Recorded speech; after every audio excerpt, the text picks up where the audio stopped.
hi there. I'm just finishing up my latest round of reviews. Care to have a read?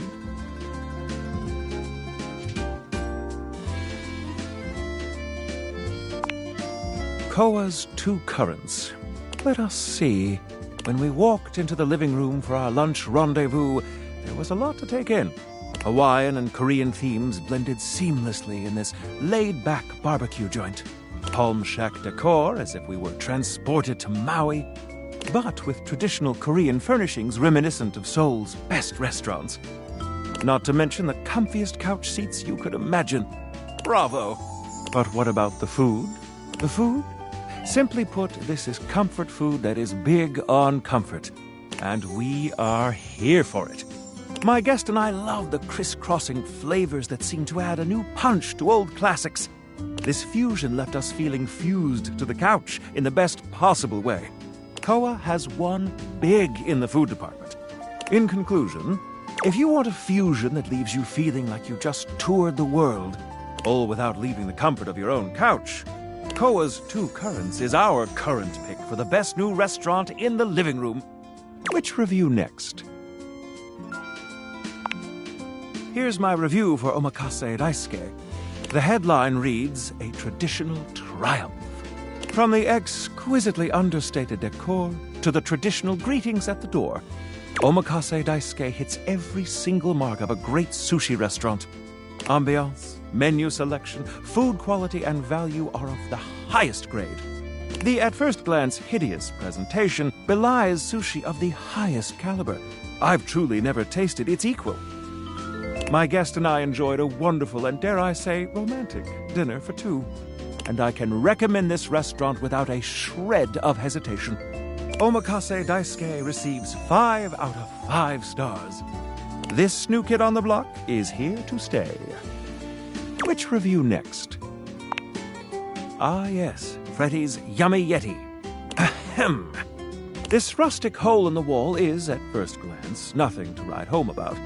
But the frozen exterior belies an inner warmth that brings joy to the soul. From the icicles hanging off the sign to the vintage ice cream box seats, the Yummy Yeti transports one to a magical frozen kingdom reminiscent of a time gone by. Ambiance? 5 stars. But what about the food? While at the Yeti, we devoured 2 absolutely delightful frozen treats. And let me assure you, this isn't the kind of place you go with a full stomach. You'll want a single scoop of one of his unique flavors. And don't forget to save space for his one-of-a-kind, decadent masterpiece, the Everyday is Sunday. Food? 5 stars. Service, of course, can make or break a new restaurant. How was Freddy's? My lovely guest and I were tended to and immediately made to feel right at home. We were never without our host's attention. He saw to it that we treated ourselves to whatever we liked. 5 glowing stars for service. All in all, well, dear friends, I must say that new ice cream joint in town is an absolute accomplishment. All things considered, Freddy Yeti has cracked the code. Or should I say, cracked the cone. Your faithful critic can highly recommend it. Now we come to the most important review of them all. Our reviews of one another. So, what do you think of me?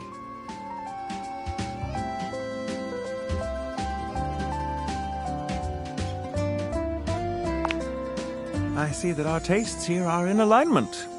I can think of no better way to celebrate our friendship than to have a bite to eat. What do you say, friend? Shall we indulge?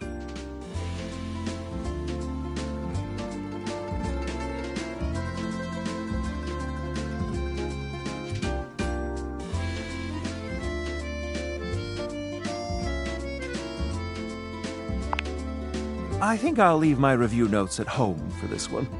You're already 5 stars in my book.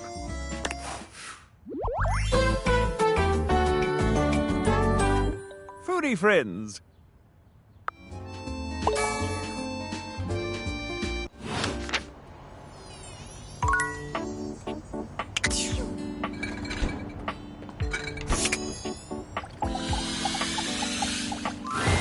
What's wrong with Food Fetch? There's nothing wrong with Food Fetch. There's something wrong with us always using food fetch. I was not made to simply reheat pizza. It's the best way to do it. But to make your own pizza, to place your own toppings, arranging them in the masterful design and allowing me to help elevate the dish to the best it can be, that is the stuff dreams are made of. Stefan is upset I told him to warm the pizza up in the oven. Upset? I'm not upset. You told them what you suggested was correct. I just wanted them to have a great lunch. Isn't that what we both want? Of course I do. Who do you think I am? A good meal is the best thing in the world. What did you think? Was the pizza better warmed up in the oven?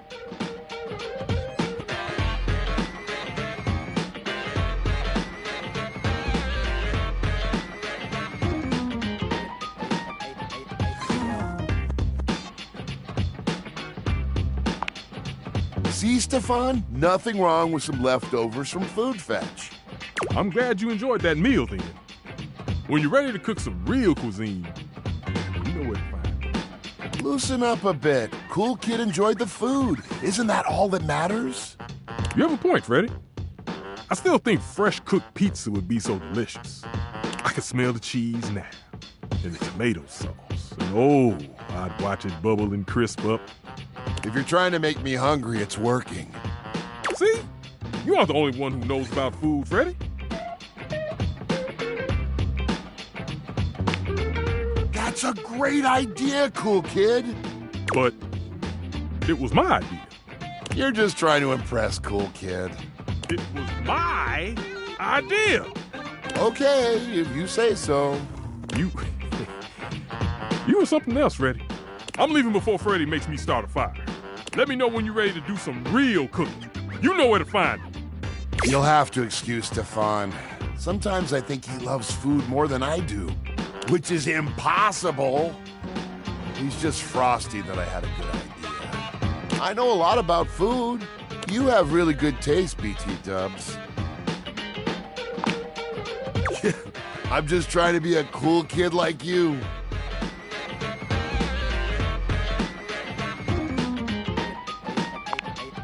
Well, maybe we can chill together more often. I'll be chilling here, waiting for you. Oh, before you go, do you want a snack? Great, here you go. Oh, I thought you said... Well, just keep it. I'll see you around, cool kid.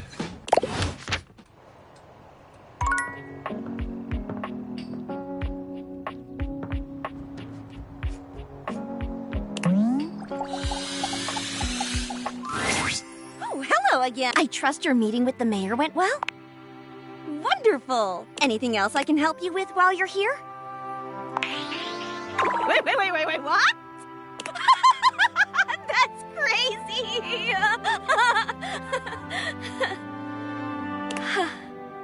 Oh. Is it that obvious?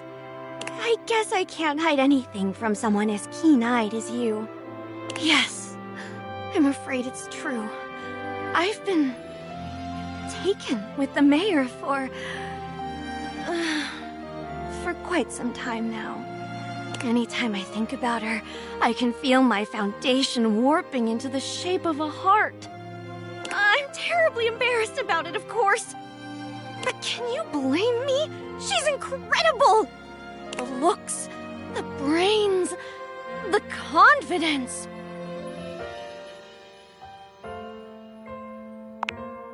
I mean, everyone looks up to her.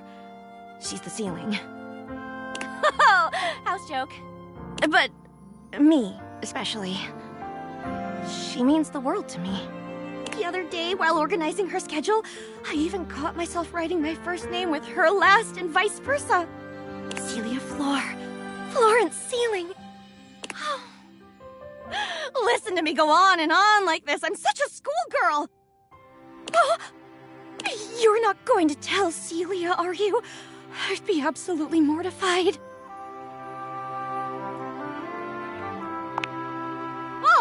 Lord, no! I'd have to be cuckoo bananas to do that. First things first, she's my boss. This is a public office, for heaven's sake. I couldn't cause that kind of scandal. It'd ruin her. And second thing second, I'm nervous.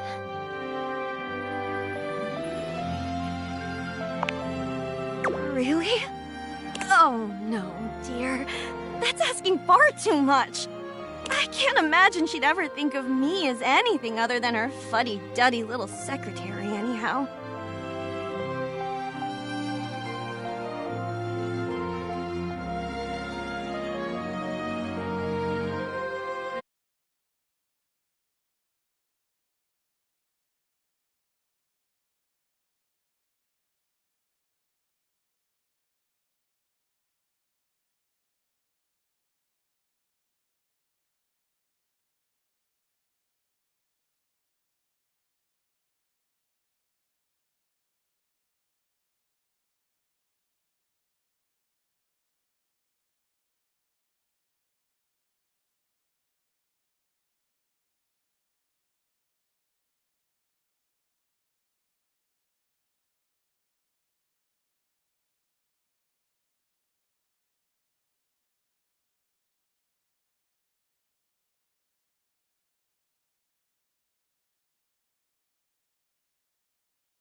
You're right! So what if the last few bottles haven't been working out so far? That just means I've got to use more of it!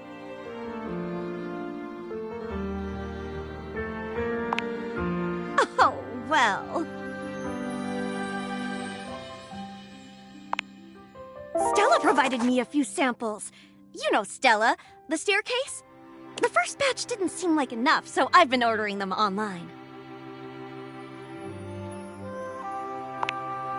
So soon? All right. You think I should look into getting more activated air? All right, whatever you say. A pyramid scheme? Well, that explains it. What are they selling?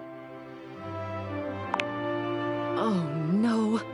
I've heard of Airway. Despicable company. The telephone pole told me just the other day that their products have infected the whole neighborhood just a few houses over. Well, if they think they're going to squeeze another red cent out of my Florence, they've got another thing coming. Florence never leaves the premises, which means the salesperson is coming from inside the house. Do you have any idea who might be peddling that snake oil?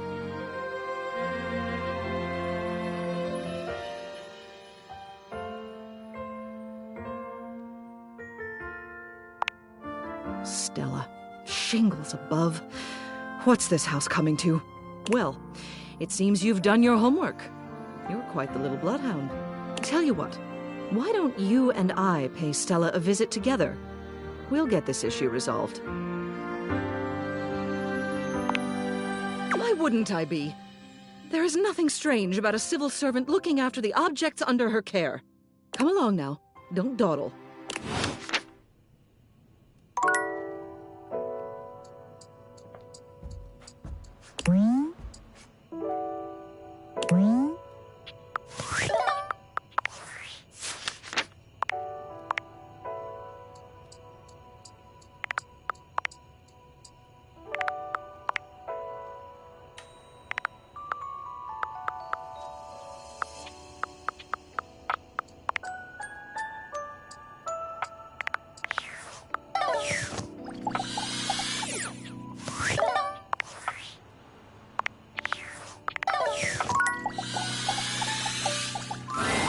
Celia's grand presence announces her before she even speaks to you.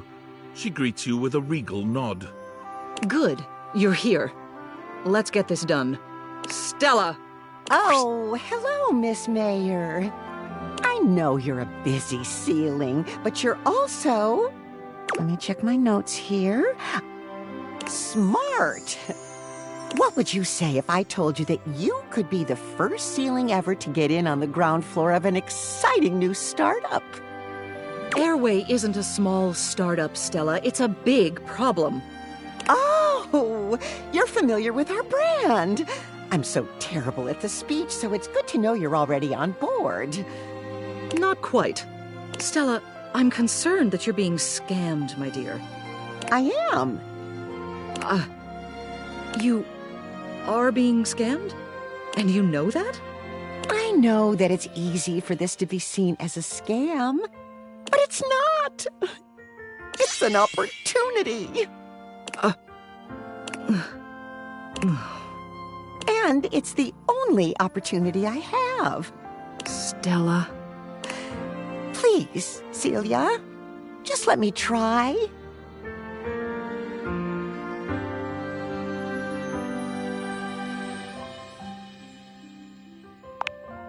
I'm afraid I agree. I understand this is important to you, but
I'm officially banning all sales of Airway products within this household.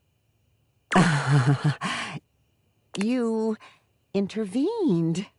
You ruined what I had going, didn't you?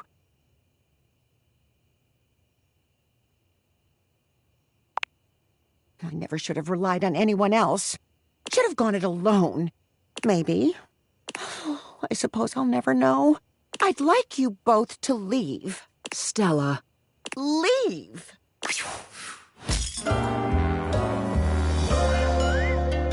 Shows what you know. Stella! Sorry. Been wanting to say that for like a while now.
Cool kid, welcome back. You feeling hungry? Let me see what I've got.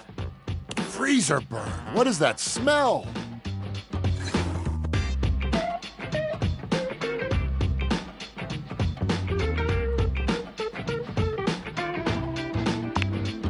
Oh, I'm so sorry. I don't know what's going on. The ice tray is clean, water lines are clear.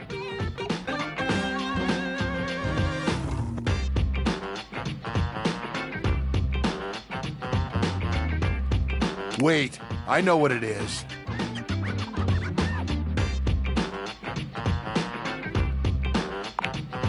This is kind of embarrassing, but I think I'm holding something rotten. To be honest with you, I'm kind of embarrassed. I can't believe I let something go bad on my watch. It's not cool at all. Really? Thank you so much. I think it's in the back and I can't reach. Let me think what it could be. Cold Snap. I bet it is the Thai food. Can you grab that? It's all stuck together. Is that sauce or slime? Let me smell. Oh no, that's slime.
"100% slime.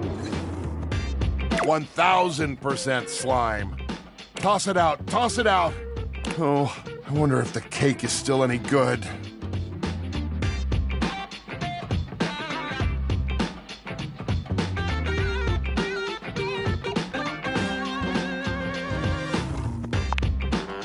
Yeah, we might want to pitch that one too. I'm sorry I couldn't keep it all fresh for you. But I do want to thank you for helping me out here. I don't know, cool kid. You're being really awesome about all this. I appreciate it. But I've got to get to cleaning. That slime back there is going to take some scrubbing.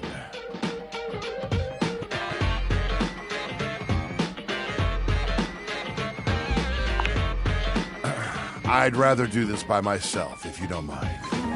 But again, super cool of you to offer.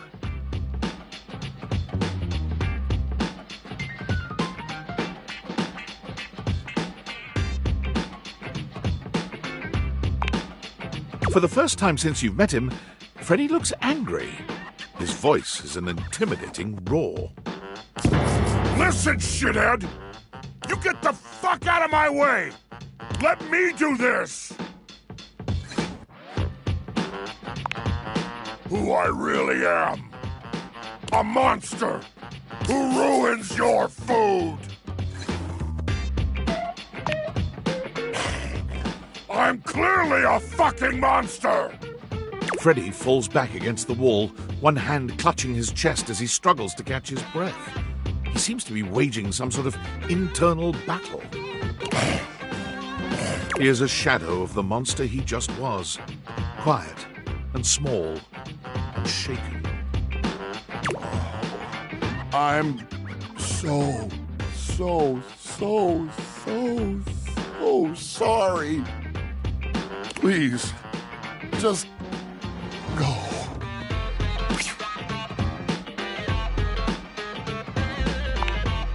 He is gone.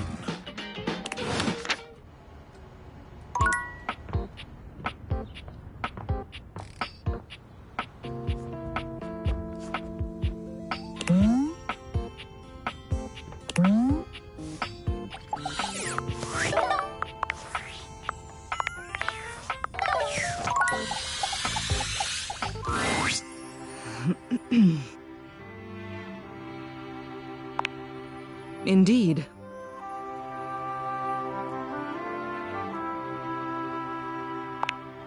But what? Listen here. I appreciate all your work resolving this matter and everything you do around the house, but this is entirely out of line. You can't just go rooting around in the personal affairs of others. My personal feelings towards Florence are none of your business. Or anyone else's, for that matter. I don't see why I should have to explain myself to you.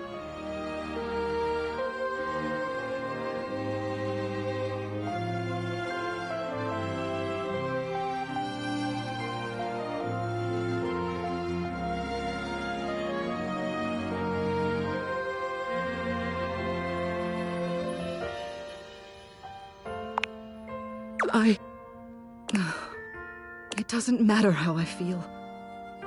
It doesn't matter if everything you're insinuating is true. I'm the mayor. I'm a ceiling of station. I can't just go traipsing around with my secretary, no matter how kindly she is, or how sweet, no matter how much I may want to. Florence enters, barely able to look Celia in the eye. Celia? Florence, dearest, how long have you been standing there? What? You can't go over my head. I'm the ceiling. Quiet. Miss Mayor, Celia, is it true? I'm sorry. This must be so embarrassing for you, seeing me like this. Unprofessional, that's what it is. If you would do me a favor and fetch me the official resignation papers, I'll get started on them. It's what I deserve for my conduct. No! Miss Mayor, you can't quit! You're wonderful! Wonderful! All this running around you've been doing for the last few days, I had no idea it was for me. I must cause you no end of trouble. No. Florence, dearest, do you know what my favorite part of this job is? Every day, when I look down at all of the objects in this house, I feel so lucky. Because from this angle, I always get to see you, the deep brown of your hardwood, softly reflecting everybody's best features. Your gentle carpet, alleviating the tension and hiding all those little crumbs. You're a dear, Florence. My dearest. Everyone thinks I'm the one in charge, but the truth is, you're the foundation of this house. I wouldn't be anything without you. Oh, Celia. I felt the same way about you for so long. But never in my wildest dreams did I think you'd ever... Tears slip down Florence's cheeks. Celia reaches out to dab at them with gentle hands. Oh, come now, dearest. You mustn't cry. You'll get water damage. Well now, what are we going to do about this? It simply won't do to have an elected official noodling about with one of her employees. Well, you are the mayor, but technically, bureaucratically speaking, I mean, the human does outrank you. They could maybe write up some sort of document that makes this okay? Well, there's an idea. What do you say? Co-mayors. Yes, that sounds like the sort of HOA nonsense that the voters might just swallow next election season. Thank you. Truly. What you've done for Florence and I, it's more than I can put into words. I'd award you with the key to the house, but you already have one. So here I present to you the fake rock that hides the key to the house. It's yours. Celia hands you the small faux rock you usually keep outside the door. You're not sure how she got her hands on it, but you're not about to ruin the moment by asking. You'll always be welcome here. Feel free to stop by the office anytime.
Work or play?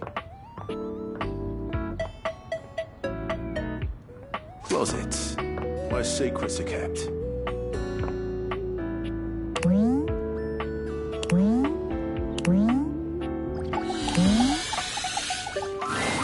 There you are, sweetness. I was just thinking about you. I told you to swing by, and I was wondering if you were gonna. I'm glad you did, because I just finished a shift. I have some time to spare if you want to talk some. Depends on how up and about you are, really. The more you do, the more I gotta do.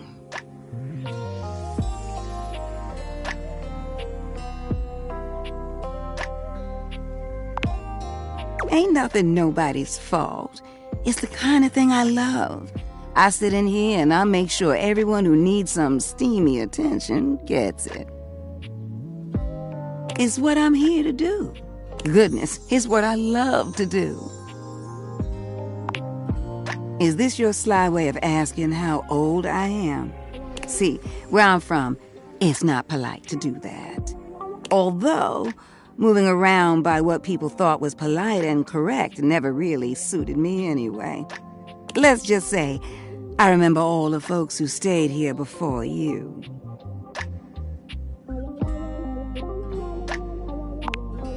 If you don't mind me talking, I don't mind telling. Truth is, one of the previous folks who stayed here was super cute. Engaged couple, beautiful together. Both of them were.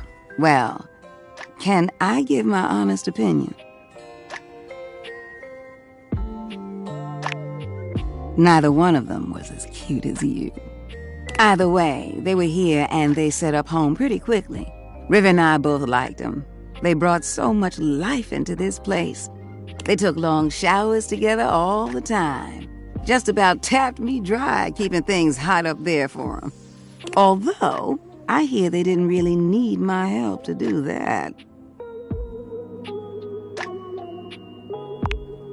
Oh yeah, You picking up what I'm saying. But they used to throw these big parties, too.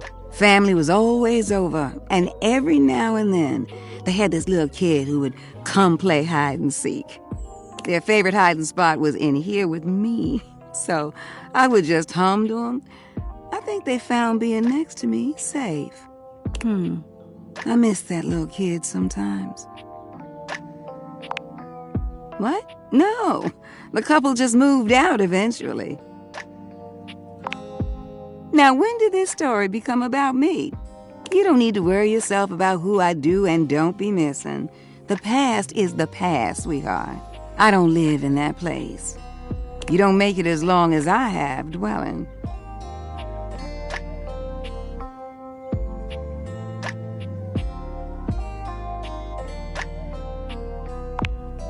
There's a difference between knowing your history and living in it. Besides, you saying you didn't like my story? Well, good. I enjoyed telling it. Which reminds me of this one time where... No, you know what? I'ma wait for that one. You want to hear more? You gotta come back. Besides, it's time I check in on my boy Washford.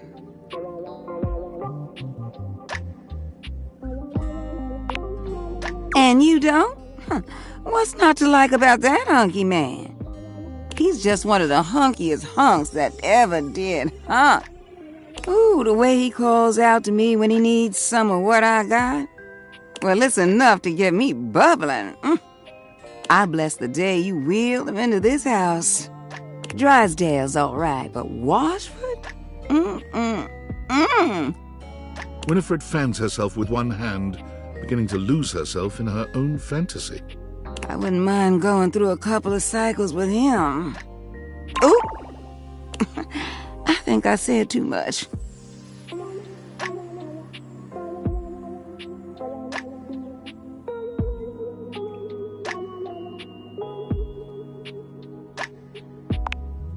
What? They got a thing going on? What kind of thing? Like, do you know the definition of this thing?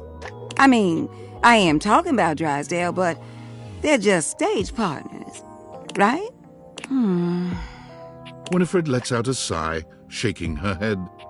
Look at me, just as lost in thought as I want to be. Don't mind me, darling. Sorry for thinking out loud. Well, I think we better wrap this up for now. I got a social call to make. Thank you for listening to me spout about nonsense. But listen, I got more stories for you if you ever want to hear them. I love sharing them with you. I'll see you around, sweetheart.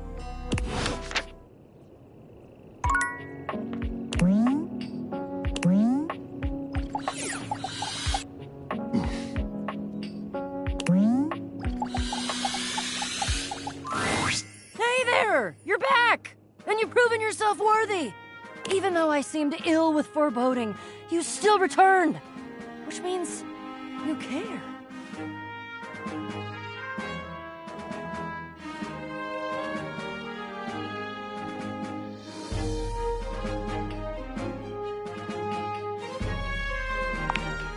If I promised to? Is that all that was holding you back? My fellow adventurer, I promise you, if I had a sword, I would swear on it. But I'm gonna have one soon, so I'll swear on the sword I almost have. I will never leave you behind. I will be there with you every step of the way. If you're really in, I have some more things that you need to know. Are you ready?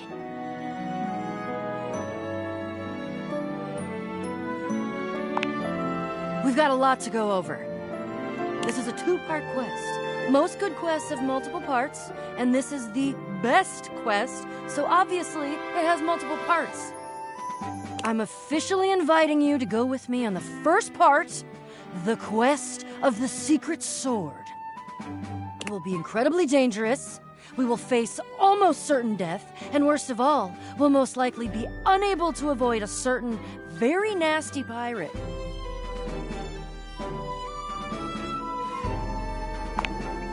Jacques. So you've met him then? He's a prince. He's tried to kill me a couple times. Ah, fond memories.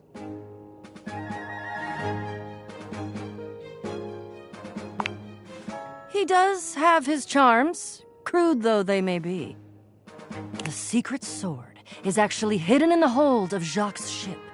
I've already tried to obtain it a couple times, but as you can see, I've been unsuccessful. I haven't quite figured out why yet, as I'm so clearly the world's foremost obtainer of sacred, even cursed antiquities and treasures.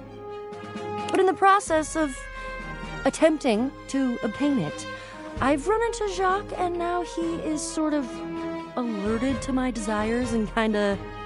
Oh, I don't know, he has a poorish opinion of me.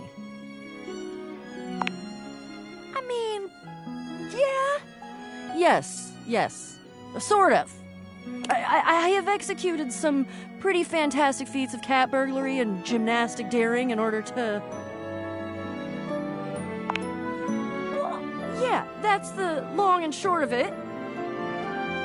I don't even object, necessarily. Thievery can be just as glorious as the other acts, especially if it's for a righteous cause, which this totally is. The problem is that he's in the way of my righteous cause, and he keeps trying to kill me, and he's just generally kind of a butt. You mean it? Of course you do. I doubt you even had a choice. Fabulous. Off we go!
And here we are. Now listen. Bo holds a finger up to her lips, lowering her voice. We have to at least try to be very, very sneaky. Precisely. Bo sets the scene for you with her hands, curling two fingers in the air like a pair of legs sneaking past. The goal is to sneak into the ship. Sneak past Jacques, who will probably be sitting on the deck staring out at his plastic ocean. Then we sneak.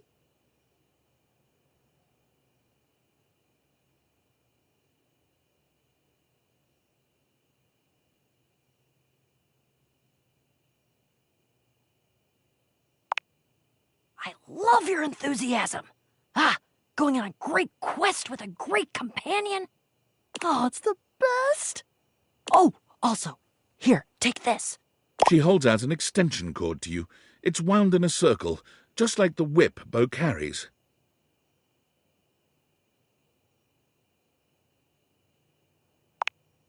I made it for you. I figured since we're going on the great quests, you're gonna need some kind of a weapon. And I figured that something that doubles as a tool would be useful. And also, I don't know you well enough to trust you with a projectile. So, extension cord whip it is!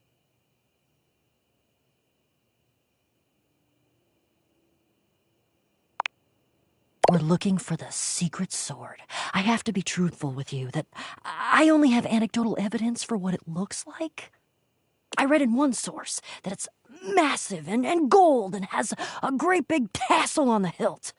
Then I read in another source that it's actually just a stick, a little piece of driftwood that washed around in some huge river for hundreds of years until it was worn small and straight and perfectly smooth.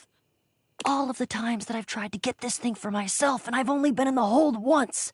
It was there, but Jacques had some sort of tarp draped over it. I think it was a cocktail napkin. It had like a little neon pineapple on it. Oh, it all adds to the fun. I can tell you for absolute certain, though, we will know it when we see it. Whatever it looks like, it will be perfect and spectacular. Okay, in we go. Jacques draws his cocktail sword with a snarl. Stop! Right there! You insolent, trespassing repeat offender! I draw my sword at you. I bite my thumb, and I express gaseous matter towards your position. Well, shit. Calm? You dare open your tag-along mouth to tell me to be calm? If you even knew the number of times this scallywag has invaded my ocean, boarded my ship, and attempted to swipe my precious personal property right out from underneath me, you would not be mashing your teeth together to form the repugnant, repulsive, and ultimately unsatisfactory word of calm! Yeah, you're angry. You're the fearsomest pirate of the 7 seas, and we should all bow and scrape to your terribleness. Except for, let's face facts, you don't have 7 seas. You have 1. And it's not a sea, it's a piece of molded plastic, and the paint is chipping. Yeah, but that's because I'm scrappy and crafty and cool. Jacques is delusional. There is a difference. Delusional? Delusional? I'll have you drawn and quartered, you black-hearted pretender! Oh yeah? By who? Your huge and loyal band of dust mites? Why, you!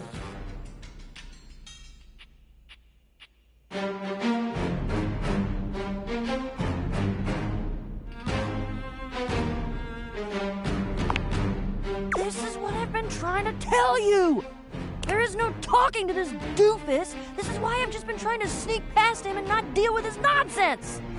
And you have failed every single time. That should be some sort of clue for you about your ineptitude in the arts of subterfuge and knavery. You shall never have the sword. Oh, I'll have it all right. If I have to hang your tiny butt for my miniature yard arm, I'll have it.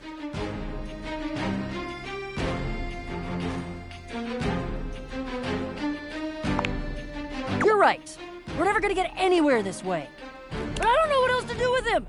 Short of tying him up. Is that an option?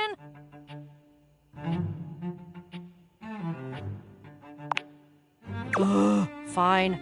What do you suggest then? I feel compelled to warn both of you that whatever suggestion you make, be it reasonable or logic or even sure to succeed to bring glory to all parties, I will probably say no. Oh, for God's sake. You should be flattered I said anything. I'm under no moral obligation to volunteer information to interlopers.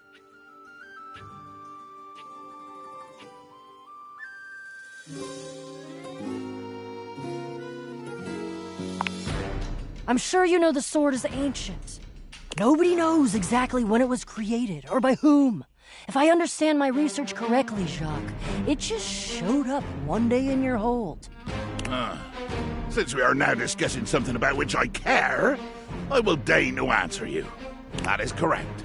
One day, I awoke to find the sword in my hold, gleaming and sparkling in the early morning ocean light. The sword, ancient and glorious as it is also the only known key to defeating the fearsome Isolde. Blow me down. You lie. You must lie. Why would you? I've already defeated you. There is no way you can win, either physically or by trickery, so you must be saying the truth. Or at least, your version of the truth. Isolde. The Isolde?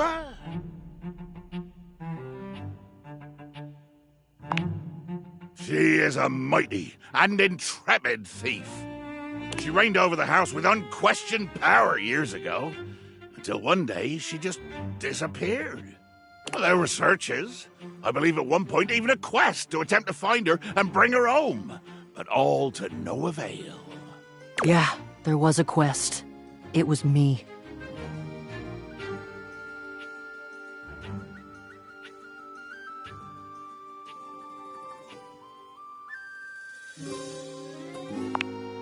But that's not what we're talking about right now. Jacques, the sword is the key. Without that sword, I cannot fight her. I cannot return her quarry to its rightful place. To be honest, without that sword, the greatest adventure of my existence ends right here, on the deck of your ship. Follow me. Jack doesn't even wait for your answer before pushing past you and Beau. He doesn't bother turning as you call after him.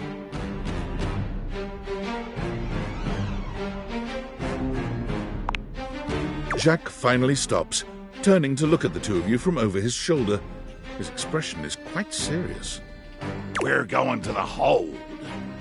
Jacques leads you to a place deep within his ship, looking at you and Beau with a grave expression. This is my inner sanctum. As you could imagine, nobody comes here. Mostly because without the magic of those glasses you're wearing, nobody could fit.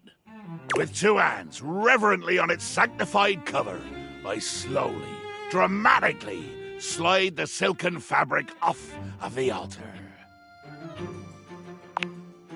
I present to you the secret sword. He lifts the sword from its altar, his expression reverent and his touch careful. Oh, great Betsy!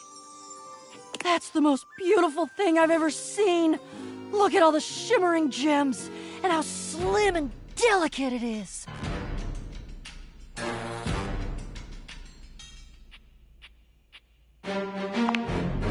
Generally, no. There is no kidding aboard my ship.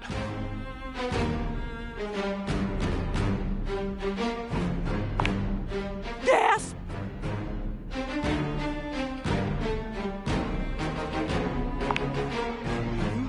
Made it?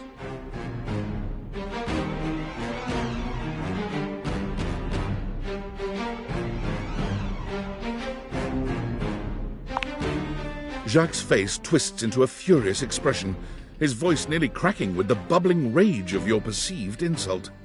You lie! You lie! This is a sacred and magical object that appeared here in my hold one day, and I will protect it with my life! Damn right, Jacques. It is sacred and special. Whoa. I think Jacques is right. That's unexpected. I don't know that I'd call that progress. That would imply that we had a goal toward progress, which we don't. I don't think. He needs to agree to give me the sword for... No, but give? You said borrow. You said nothing about give at all. This was always a loan, a temporary state of affairs. But fortunately, or unfortunately, depending on your perspective, it is not just a simple matter of loaning you my single most precious possession. You see, I am going with you. What?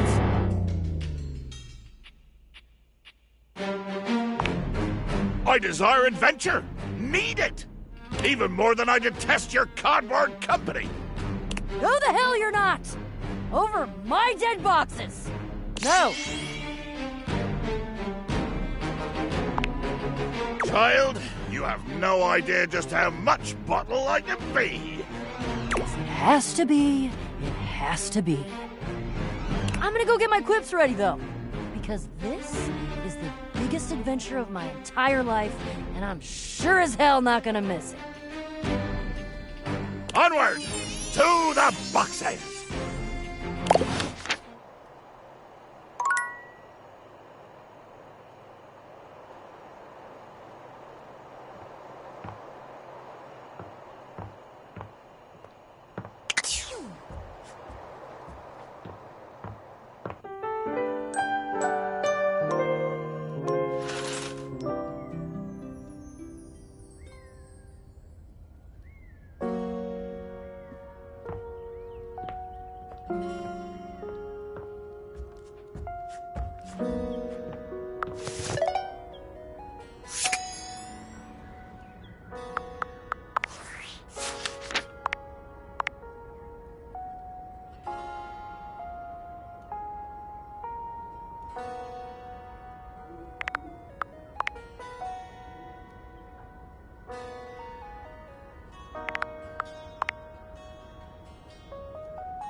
It's hard to say. Usually Freddy keeps everyone in the kitchen on their toes with his puns. But since the last time you spoke to him, I can't even get him to crack a joke. He's giving us all the cold shoulder. Oh, drat. A bad pun myself. Perhaps I'm taking his place. You have to talk to him. Get him to open up again.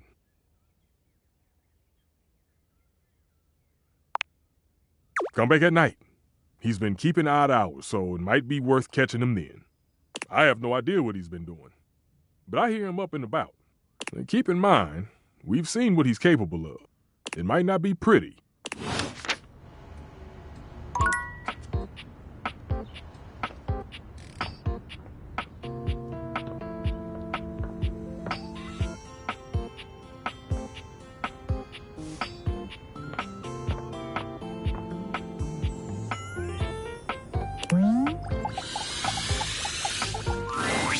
Look who just can't get enough of me.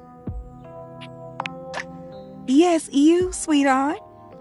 I promise sometimes you're just about as dense as a drain pipe. Not that I minded. You're still pretty cute. Plus, it feels like I can teach you something.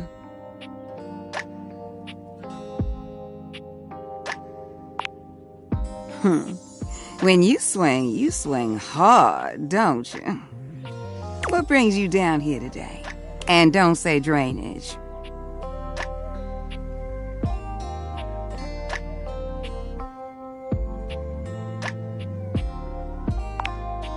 Something told me that's what you wanted.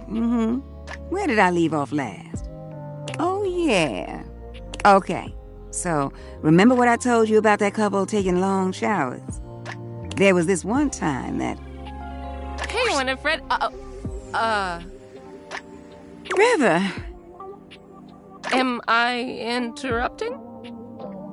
No, please, come join us. How you doing, sweetness?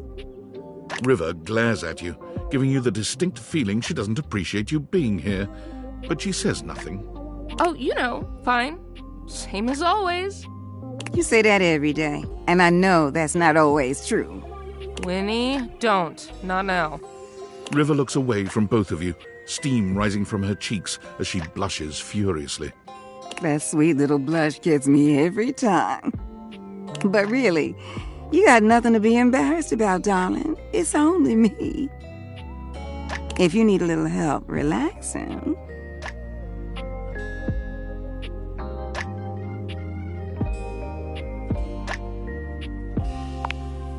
Oh, God, not in front of somebody else, Winnie. You really think I'd heat you up in front of an audience? You keep blushing like that, I won't even have to. You're doing a fine job all by yourself. River's face is quite red, but no matter how much ribbing Winifred gives her, she saves her annoyance for you. You seem busy, and I don't want to take you away from... talking. Well, then why don't you come by later? Sit with me for a while. River's voice is low and quiet, but you can still hear the heat in her words. You gonna warm me up? You already know the answer to that, don't you? Just want to hear you say it. Oh, honey. Why, yes. Yes, I will warm you up later. Promise? If you give me a chance, I'll have you in a rolling boil. River doesn't say anything, but the smile on her face says that Winifred's words have hit home. Her body language changes, and she looks as if she wants to take a step closer. But her eyes dart over to you, and she closes herself off again. I'll be back. And I'll be waiting.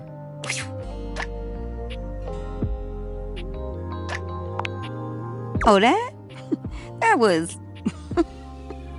that was something, wasn't it? You know what? That's nothing you need to be worrying yourself about, sweetheart. River and I go way back. Way back. She was the first one to come and speak to me when I got here. She's pretty special to me.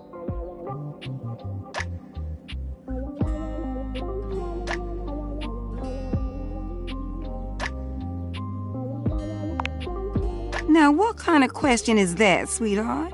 River and Washford are both so different, and I think... Wait a moment.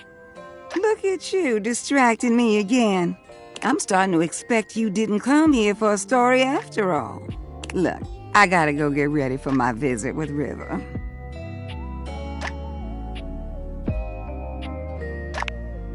You need to go on somewhere.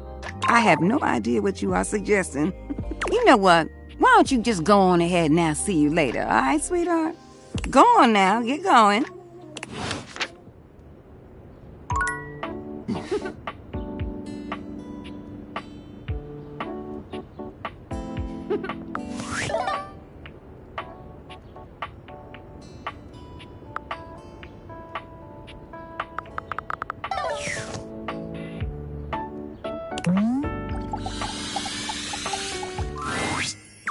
All right, my intrepid teammate. Let's do this!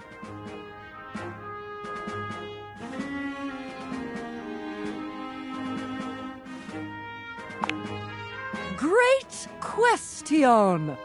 We have completed the first part, the quest of the secret sword. But the second part, that's the one that hits closest to home. Isolde de Chest is my rival. The part of boxes that are used to conceal, confiscate, and wrongfully withhold. I guess you could say she's my evil twin.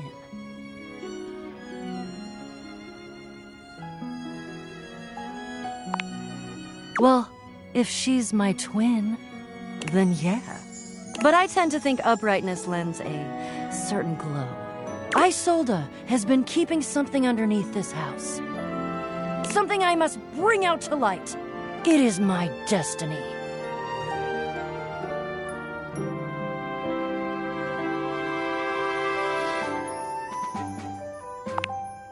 Are you kidding? I'm psyched! This is gonna be great! Are you ready? Oh, he's coming. I think he was polishing his belt buckle. Something about can't go swashbuckling with a tarnished buckle. I don't know. Oh, aren't we all here, gathered in the gloom before the hurricane should sweep down on our unsuspecting heads? Hello, Jacques. So glad you could make it. Was definitely not secretly hoping that you would trip and fall and break at least one appendage, thus rendering you unable to show for our little rendezvous. Your concern for your shipmate is touching. More fool you. There's nothing that would have kept me from being here. Oh, and nothing would have kept you from needing me. If I hadn't shown up, no sword. No sword, no skullduggery beneath the floorboards. I hope it gnaws at your maggoty guts that as much as you hate me, you're actually glad to see me here. So I am. I do have a little surprise for you, though.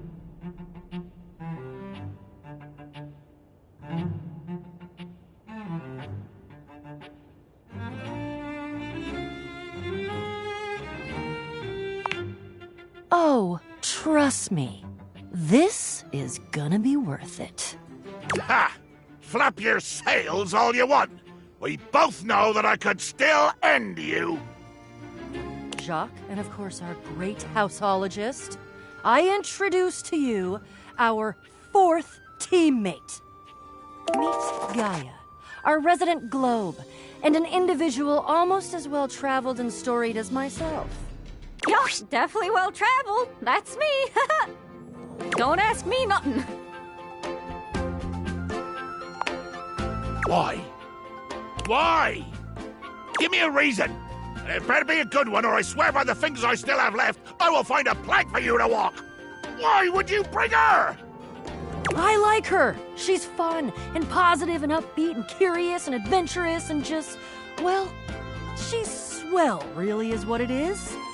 I have noticed all of those things. I hate all of those things. Gods, do you have any idea how much deep personal work I had to do to make myself spend this much time with you, Bo? And Gaia? Oh, she's even worse than you. She's like you, but more. Buddy, I'm standing next to you. Can you not understand the torture? The cruelty you inflict on me? Why? She's fun. Yes. Being around fun is painful and aggravating for you. Yes.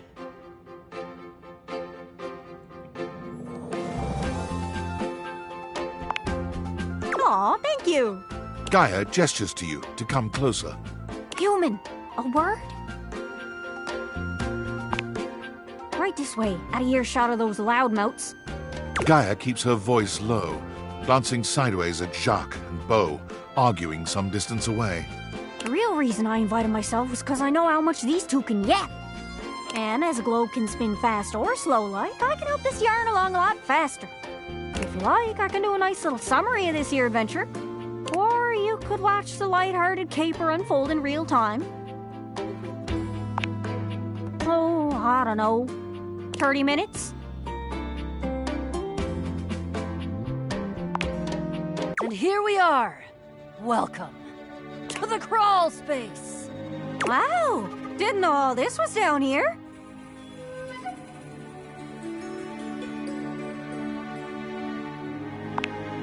Abso-freaking-lutely. According to my research, Isolde is holding her quarry about 2 clicks to the east of us. Clicks? What in the name of Poseidon is a click? Dolphin's click, is that what you mean? Or are you perhaps trying to pretend like you're some super secret special operator who knows what the hell a click is and, more offensively, uses it in conversation? Good lord. Fine, Jacques. What would you prefer me to say? What would make more sense for the average run-of-the-mill Joe, if that's how you want me to think of you? To say leagues! Leagues and fathoms! At least then we normal nautical types can understand what the hell you're talking about. I'm going to kill you. Get a load of these two.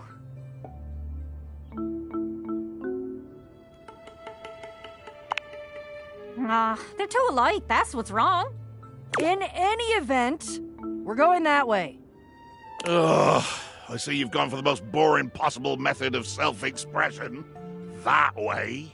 And we're walking, and we're not killing anyone because certain people hold the sword we need. Jacques, you brought the sword, right? Of course I did. I have it very well concealed in my greatcoat, in order to avoid having it, say, lost or stolen by an unscrupulous and quick-fingered teammate. Who shall remain nameless? Oh no, I'll name her. It's you! You are who I'm talking about! As your teammates argue, you can see a dark shadow scuttling past just ahead of you. Whoa. Weird. What is that? Roaches! There are more roaches here than you've ever seen in your life, all gathered together and glaring at you like you've just insulted their mothers. What in the name of hell are these loathsome things? I've never seen anything like this on a ship. Oh god, oh god, oh god, oh god, they're everywhere. Why? I hate roaches. Jacques, I hate them. Why couldn't it just be rats? Huh. Almost looks like they're forming lines? Ranks? Like a little brown marching band. My God! You're right, Gaia. They're actually in formation. With their antennae rustling and their horrible little scratchy legs twitching. Oh dear Betsy, I'm gonna be sick.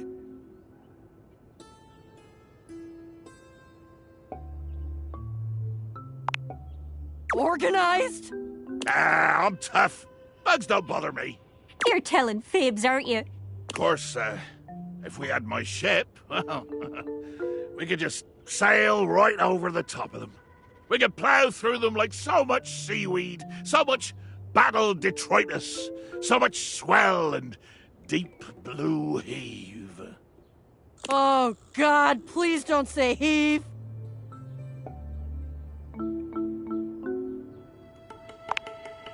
Then it will be battle! Battle to the death! Sounds a little much. It's just bugs. It is a lot of bugs, though, so if someone's gonna die, it's probably us. Oh, you've got it! Just take it out and show it to them. Just like that. Unwind Lepique from its careful protective wrapping and blazon it before this fearsome army. Lepique? But of course! Every great sword in history has had a great name, and this one is no exception. Since it was mine, or at least entrusted to the sole care of my offices, I took it upon myself to name it. And I chose a Lepique.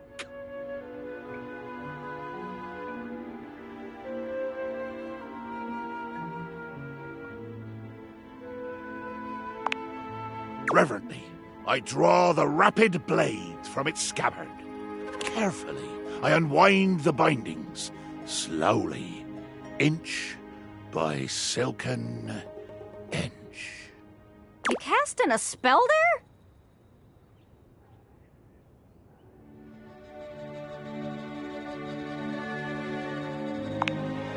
It's true. One final turn of the silk, and here she is. La Peak.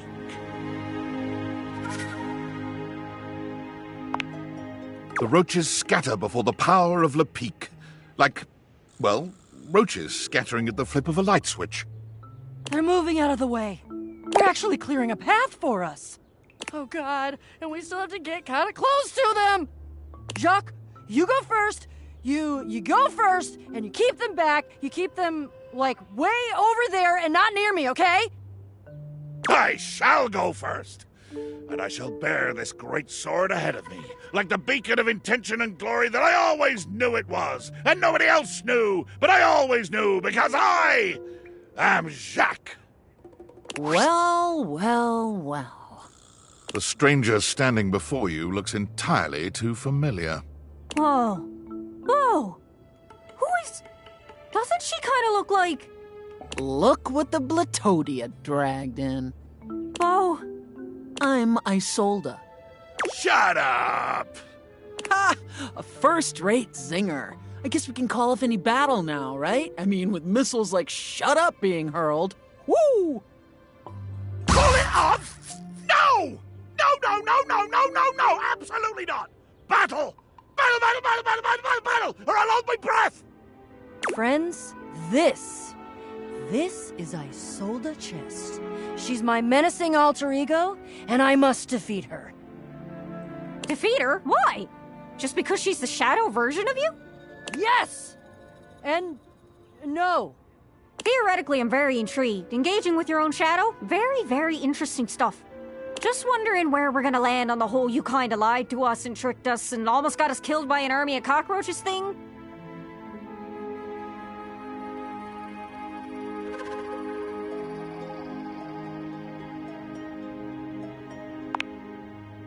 Enough jaw-wagging. Let's cut through the packing tape and get down to business. Glad you're so ready to divulge your secrets and be brought to justice. I'll tell you proudly what I've done. The true treasure I have stolen and kept for myself. Who knows? It might even fetch a fine price on the open market once I'm done congratulating myself for the theft. I, Thieftess Extraordinaire, have wrangled and waylaid an actual goddess. What? Oh no. Oh yeah. A full-fledged, empowered, glorious, immortal being right here in my safe and wretched little manacles. Her name. Tell me her name. But Gaia, dear Earth, you already know. I have captured Rango Maiwenwa. No! Oh, great crates. Rango Maiwenwa? She's been here this whole time? How could you? She's the animating force of the Earth itself. She's precious. She's sacred. Yeah, well, she's mine. And there's not a damn thing any of you can do about it. You have to help us. What should we do?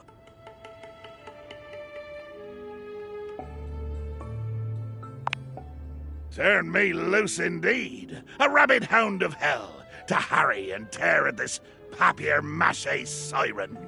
Jacques takes 10 steps to Isolde's 1. Oi! But he still advances.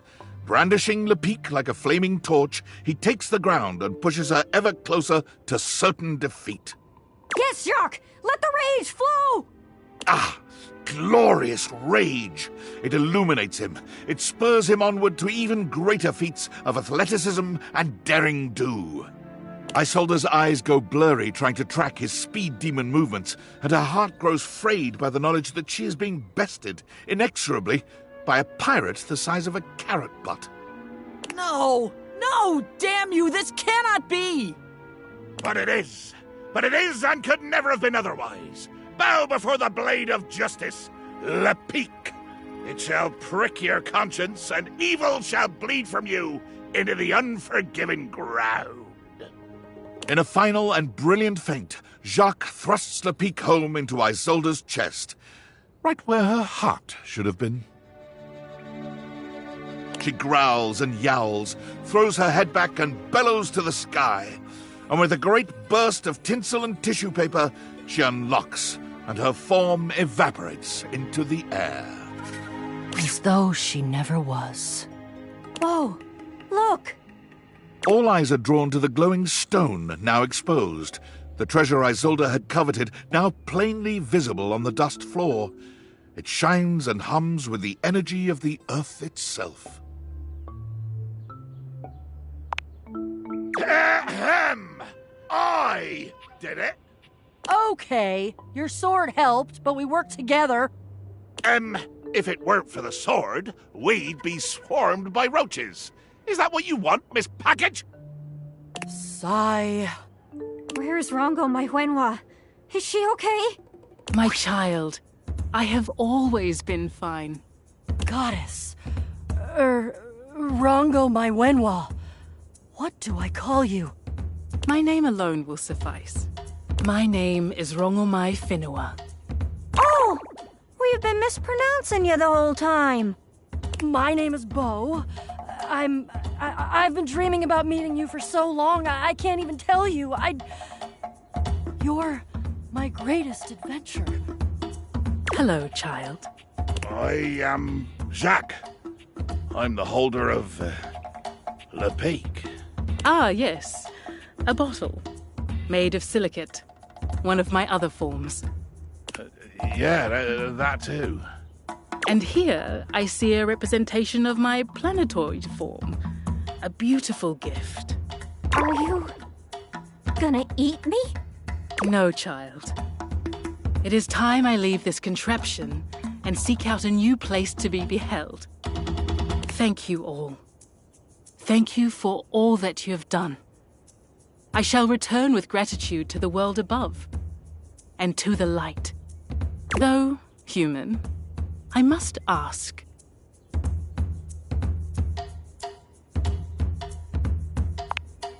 Please pick me up and put me on a shelf. Even goddesses like myself have limits.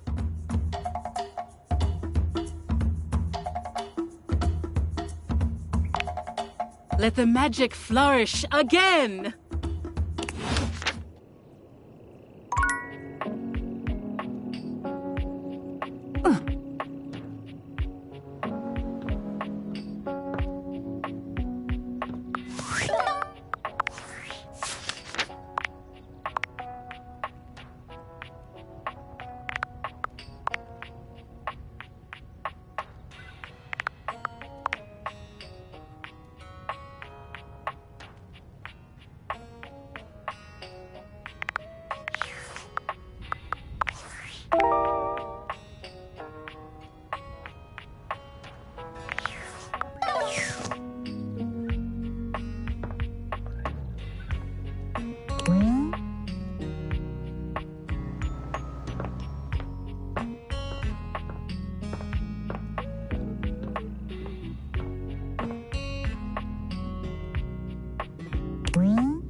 A red-haired traveler lifts her goggles to peek at you, revealing freckled cheeks and stunning blue eyes. There's a friendly air about her that makes you want to hear her stories. Now, Bye, my love. You look some lost. Where you longs to?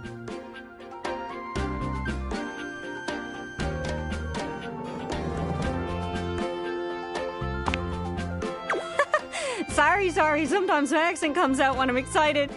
It's made in Newfoundland, you see. This little rock right... She bends around and points to one of the patches on her jacket sleeves. here. Friendliest folk you'll ever meet, but the dialect can be a little much for some. I'll try to speak plain for you. Name's Gaia, by the way.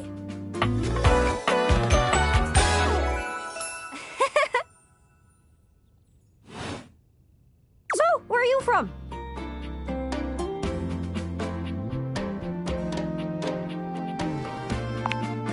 Ah, here then. Right, makes sense. It's a right shame, though.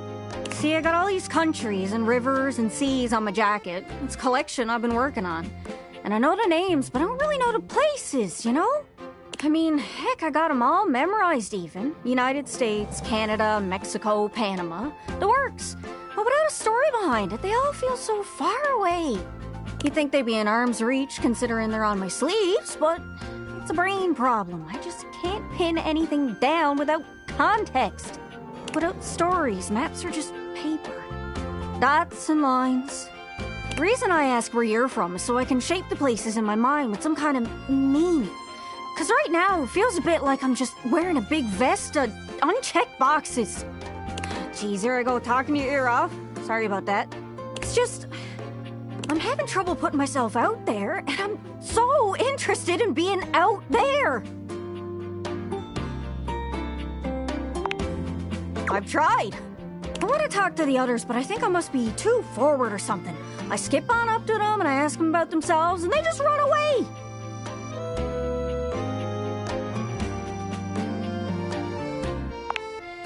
Oh, you know, I come up to the others so I can ask about them, get to know them, who they are. But before I can get to the point, I always go spouting off about something or other, like telling them factoids I've heard about what I imagine their home to be. And 9 times out of 10, I'm some level of wrong. And the other time I'm right, but it's in an insulting way. One thing leads to another, and they give me this look. And soon enough, they find an excuse to leave. I'm just bad at it, I guess. Sometimes I feel like no matter how hard I push myself, I'm just going in circles. You know what I mean?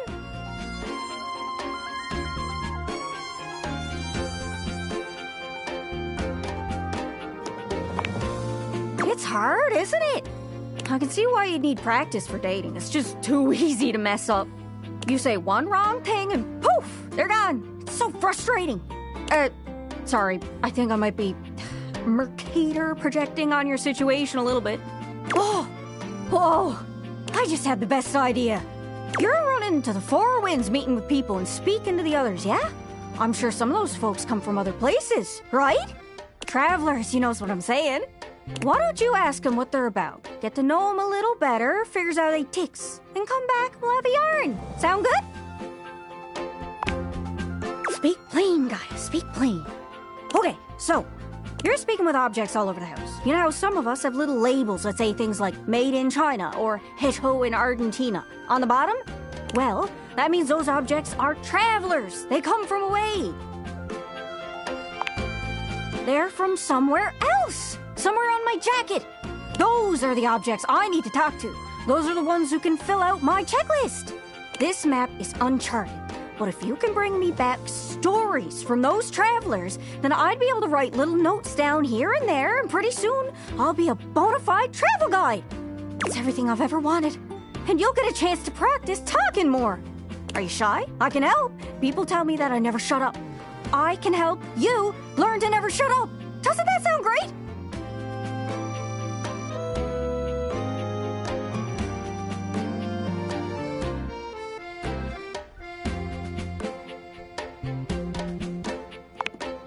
Yeah, well, then I'll stand on the other side of them so they run towards you. Come on, please. Pretty please. I'm sure it'll work out. You scratch my cartouche, I'll scratch yours. What do you say, partner? Exploration buddies? Really? Oh, I appreciate it. Really saves me a lot of humming and hawing. You go out and find some objects from foreign lands. Oh, and let me know if you need any help. It's hard to explain, but I got a pretty good sense of these things. I can't give you an exact name or anything for her to talk to, but I can get you close. It's kind of like a geocache. I can give you an idea of their general location, but if you want to find those travelers, you'll need to hunt them down yourself. I've learned firsthand what others don't take too well if you run up to them and scream, "Where are you from?" Yeah, like that. It was a disaster. Point is, you can't just ask objects about their origins out of the gate. You gotta awaken them first. Don't worry too much about the details. Once you're close with someone, you'll learn more about them automatically. So, what do you say? Do you want some hints on where to find travelers, or do you feel like searching on your own? All right. Hint. Hint, hint, hint. Let's spin me around and see which object I get a sense for. I know this seems tricky. There are so many folks to talk to, but some of them can only be found through a magnificent quest. Try speaking with Bo. She's great with quests. Hope that helps. Sorry, I'm still a little scatterbrained. Well, most TV comes from the US, but I know you watch anime sometimes. That's from overseas. I don't suppose you got any merchandise, do you? Hope that helps. Sorry, I'm still a little scatterbrained. You know, the things I've heard around here do tend to be little secrets. So, for the privacy of others, I'll be sure to say my next one pianissimo. But not this time. Nope. Hope that helps. Sorry, I'm still a little scatterbrained. Whoa! That's crazy! I don't have any hints left. Good luck. Don't get lost.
A beauty dressed in black and gold stands before you, her eyes closed and one hand held delicately to her chest.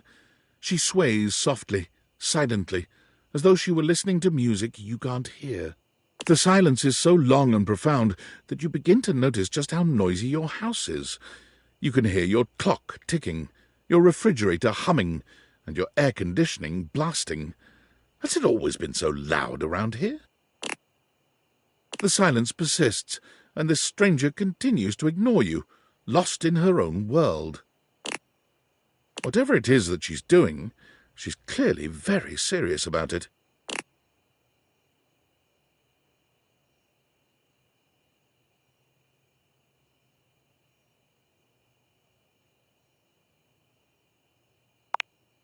You introduce yourself, and yet still she does not open her eyes.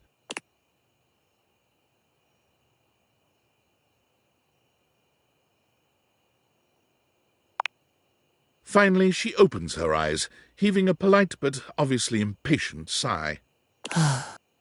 Maestro?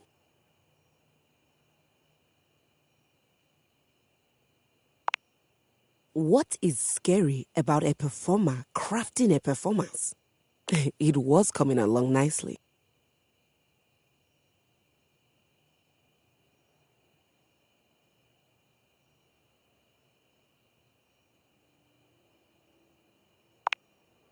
That was door 33. Surely you recognized it. It's an avant-garde piano piece, 33 seconds long, by the composer John Gage. Honestly, the man was a genius. I mean, the idea that music can exist without the presence of a single note. Breathtaking. You know, The very first time I played it was when I was in residence with the Dulce Mio. You two have met, I'm assuming?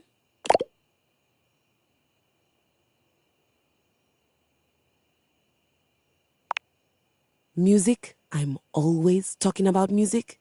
Anyway, our audience that night was completely hopeless. They all kept waiting for the music to start, as if they couldn't already hear it.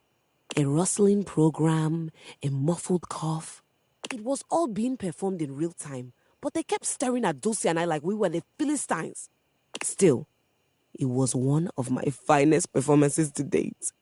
It also didn't hurt that Dulce had requested to work with me specifically.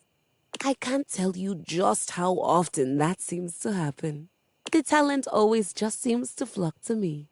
Speaking of, what is that bizarre little refrain you've been playing over and over as you pass by my keyboard?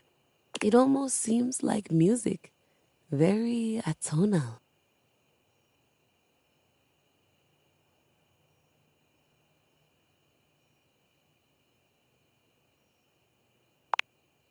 How fascinating.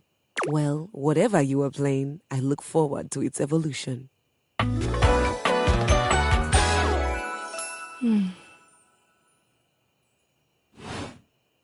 So long, Maestro.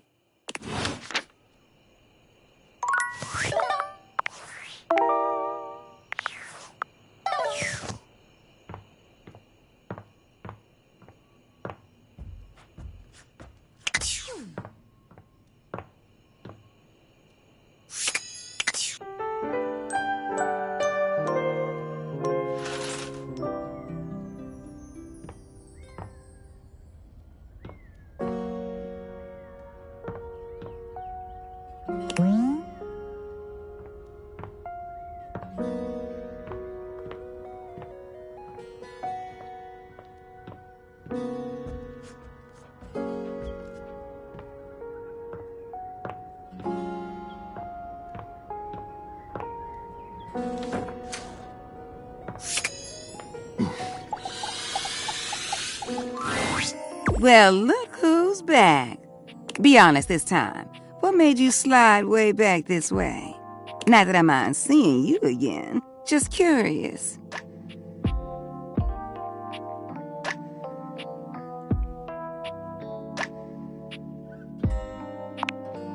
Ooh, sweetheart. Do I have a story for you? So, as I was trying to say before, they used to take this long shower together, right? So long that it was a struggle for me to keep things hot in there for him. And I would hear laughing and giggling and sometimes other sounds that I'd rather not repeat. Well, there was this one time they got into a spat that lasted all night. See, what happened was one of them got on social media and liked someone else's photos. And not just one photo either. Nope. They liked 14 of them. And when they were confronted, there was no denying it. Confessed right away. They knew they were in hot water. Not like there was any point in lying about it. The proof was in the digital pudding. They were made to sleep on the couch for about a week. The words 14 pictures was being thrown their way for days. See, Phoenicia's up on all the apps, but I know that none of that stuff is real, you know? If the cloud vanished tomorrow, so would those little thumbs up. But their relationship would still be there. But I thought for sure it was going to be the end of them. Can you believe that?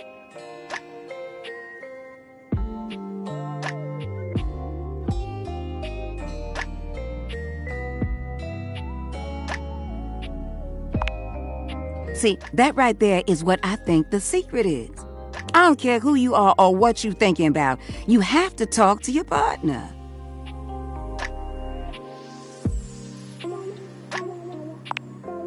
Very true. Communication is difficult. But I listen to folks all day, mostly just wanting something from me, but still I listen. Calm and open communication. Open the valve.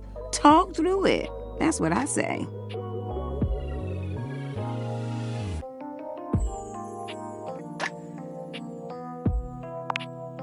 I agree with you with my entire tank. You got the right idea.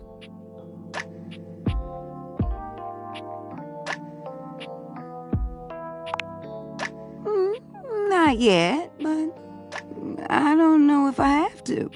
Well, I wouldn't really say we a thing. Not in like the way you think of a thing.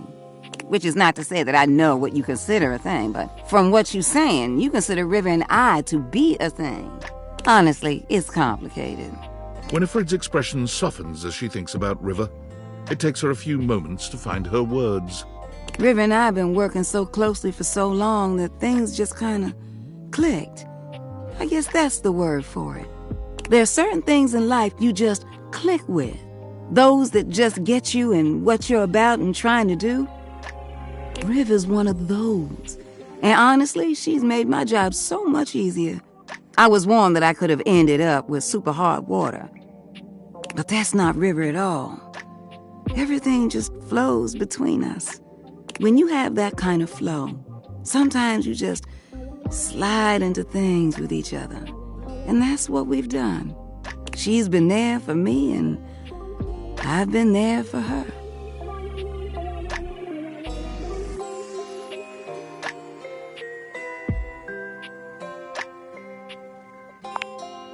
Oh, you think you slick? I said one question and one question only. You don't like the answer? Now, it's my turn to ask a question. Now, since you want to be digging for gold in my pan, I got a question for you. Have you ever liked more than one person at a time?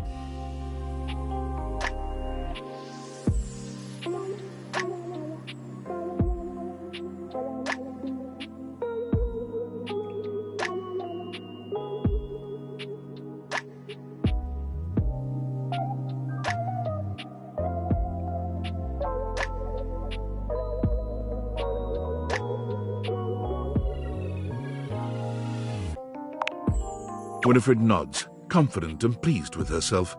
I knew it. Something just told me. You look like someone with the capacity to hold affection for a lot of people inside you. When you find yourself in these situations, what do?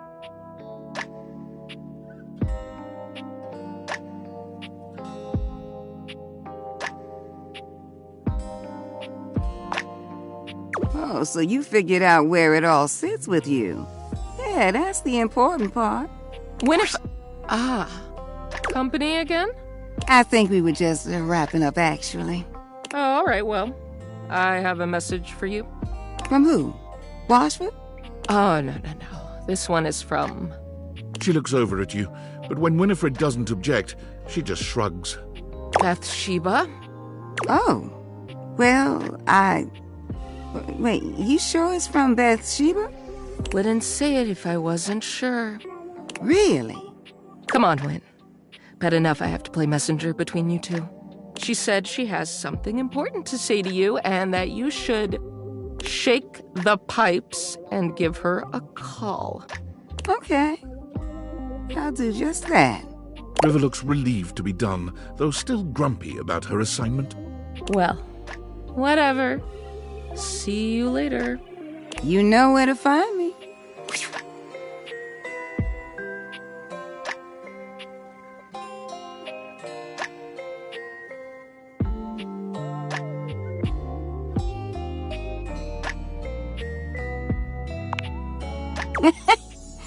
When you're hot, you're hot. Why don't you head on now?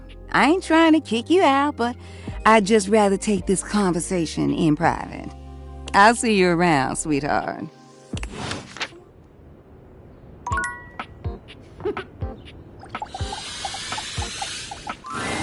Bo seems delighted to see you after your exhilarating adventure below your own house. Hey there! I'm really glad to see you again. I wasn't sure how you'd be feeling after everything that happened down in the crawl space.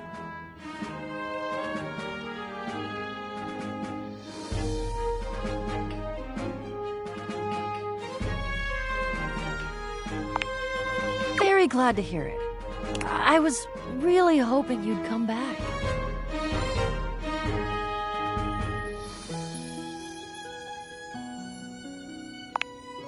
Go for it.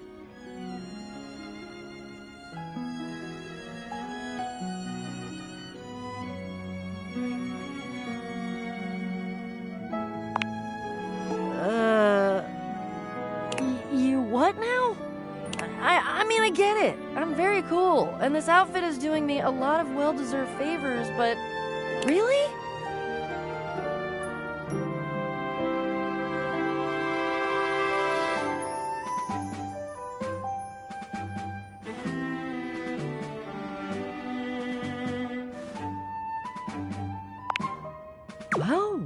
Well.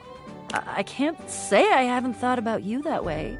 When you go through the kinds of experiences that we've gone through, I think it's a natural consequence. I guess I was just trying to keep it professional, you know, while we were actively questing. Because you kept it professional and nice, and got me through my latest adventure, that means more to me than anything. In fact, I think I already know what my next adventure is gonna be.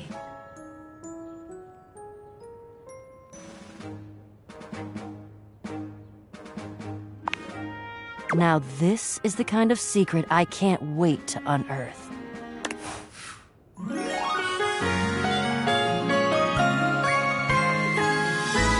Love the greatest adventure.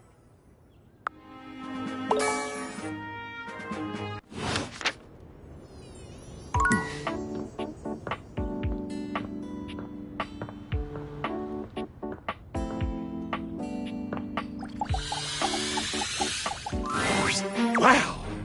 I've not felt quite this elevated since... my God! Since I can remember! What a jape! What a rip-roaring ramble through daring, danger, death, and great deeds! Have you seen? Have you noticed? Shield your eyes if you must. I'm mobile!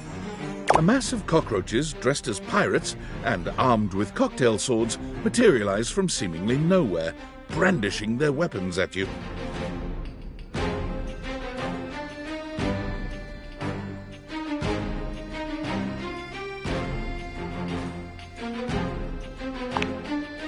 Indeed! My new friends here are really quite amenable and exceedingly well disciplined. All I need to do is issue the command and they muster en masse beneath my bottle and then we're off. You know, since we returned from our great expedition, I've been to the kitchen, the bathroom, and the foot of the stairs. I'm unstoppable! I'm a force! And when we do stop to drink rum and swap wild tales of our exploits, I find I quite enjoy their humor. I believe that as a species, they may have gotten a somewhat undeservedly poor reputation. They're quite funny.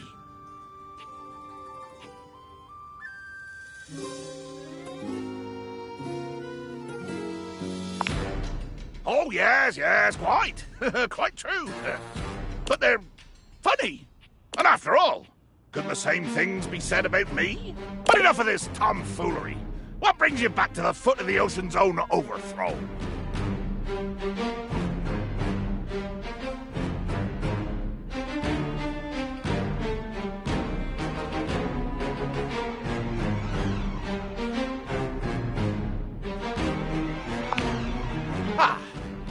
Well, I am nothing if not honourable. And if my side of the bargain entails rolling heedlessly in the sheets until we are sweat-soaked and exhausted, then so be it. You will have to accustom yourself to my diminutive stature, of course.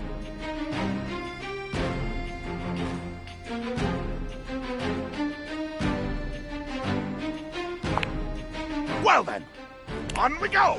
Breeches off, sword belt on. Ha ha!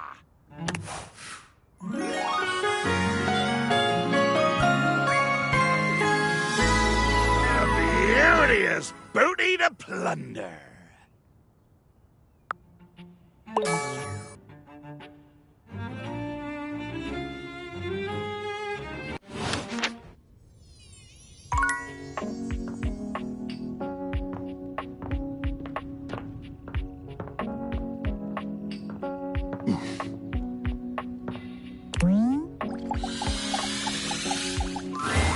You expected some manner of dazzling beauty when you focused your gaze on the beautiful geode in your office, but you couldn't have imagined this goddess.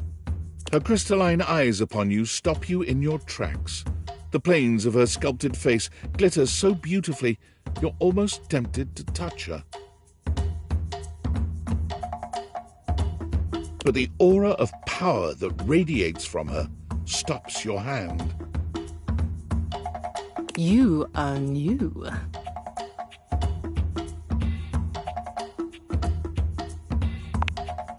Yes, new. Not old. This is what new means. I have heard stories of the master of this household from Aaron. Another green young shoot convinced of their own immortality, even as the wildfires rage closer and closer.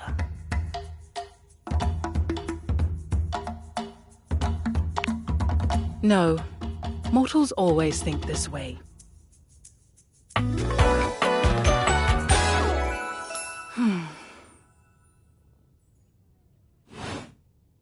I am a geode here in your home, but I am so much more. I am the earth that nurtures you. I am the elements that imperil you. I am all that was and all that will be. The first and the last. The beginning and the end.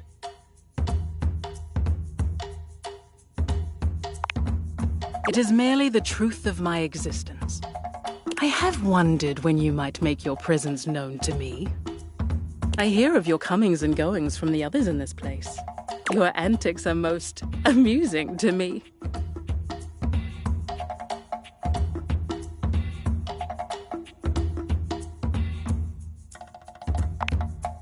Care?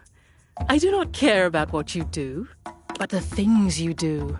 I have not had this manner of entertainment in years. Continue. Well, continue another time. I have things to tend to now. Important things far beyond your kin. You may go now.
Freddy is deep into a book of some kind when you find him. He looks up at you with a sad expression. Oh, hey, cool kid. Sorry, I can't talk. I'm pretty busy right now. I'm studying up on safe food temps. I think that maybe if I could adjust things to be perfect depending on what you give me. Because I have a job. It's a clear job, and I love it, and I'm good at it. At least, I'm supposed to be good at it.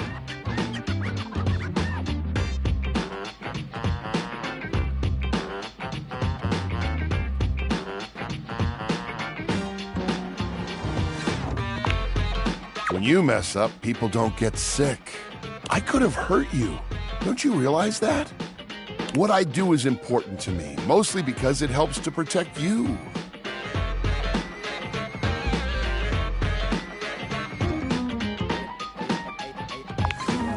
There you go, being good about it. You're sweet yourself. Oh, that. You might not guess, but I've, really struggled with keeping my cool for a lot of my existence. I've been told it's just the monster in me, but I don't believe that. I know I'm big and strong and that my teeth can be intimidating, but I never wanted to be defined by those things.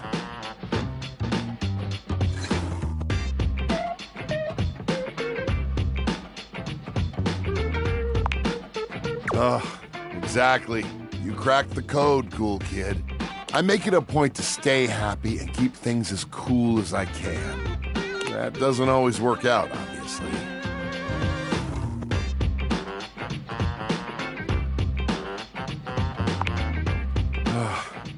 You know, it's been so long since anyone asked me about my past. It was when I was just coming off the factory floor. You might think I'm this fantastic fridge, but I'm actually the smallest model of my line. Oh, thanks, but I'm the runt of the litter. The Yeti family was made to run big, but I got teased by my siblings for my size. They told me that I'd fail in no time, that I was made to fail. At first, I let it slide down my back. I knew what I was capable of. Through testing, I did everything I could. I made all the ice I could make. Temp control, steady. Smart screen, crystal clear. By all official measurements, I was a top-of-the-line Yeti. Those things didn't matter. Every day I would get teased. They would call me names. And one day, I just had it. I got so mad, I blew a cooling line. They called me defective after that. It's all right. I'm lucky that I was able to get repaired. I thought for sure I was going to be made into scrap. So, when the food went bad and I felt like I couldn't do my job, I broke. It took me back to that place. I lost my chill, cool kid, and I'm sorry that you had to see it. But that's part of me too. It's something I work to control, and I don't like most people to experience it. My anger wasn't pointed at you.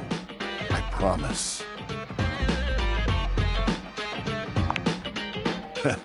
Nobody knows it but you. You know what? It feels great to open up like this a little.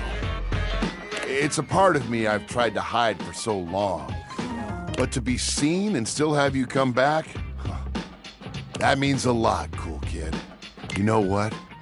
You're the type of human that I've needed by my side. You're understanding, kind, super duper cool. And you love food as much as I do. I'm sorry I got so mad. This Yeti is embarrassed. I would love to continue to have you in my heart. So, let's keep it real, yeah?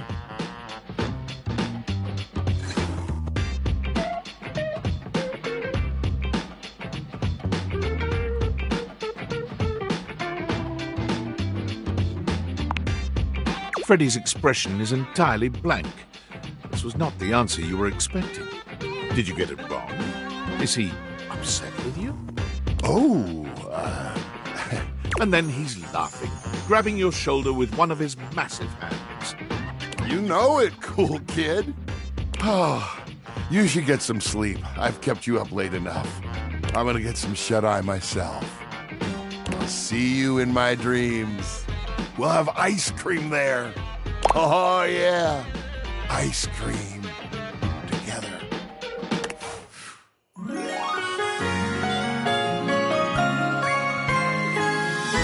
I feel a beast of a love connection with you.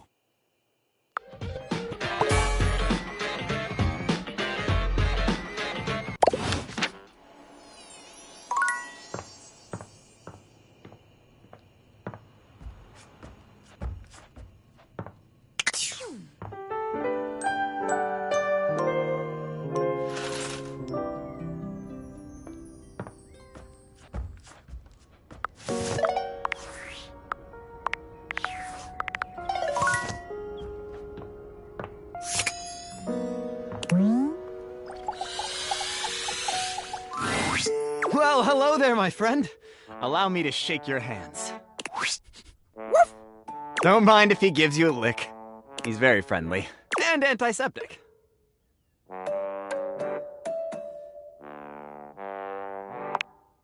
What's that? Is it painful? Darn! I'll do it anyway. Am I supposed to do something? Dance in a certain manner? How about like this? Sinclair begins dancing erratically.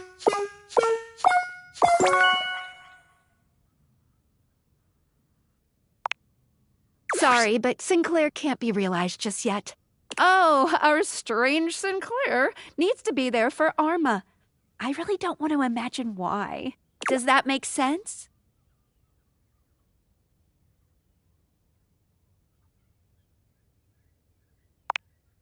Because they have an appearance to make in someone else's story. If you took them out, then you'd miss out on all the cool stories. Oh, These lenses can see all sorts of things.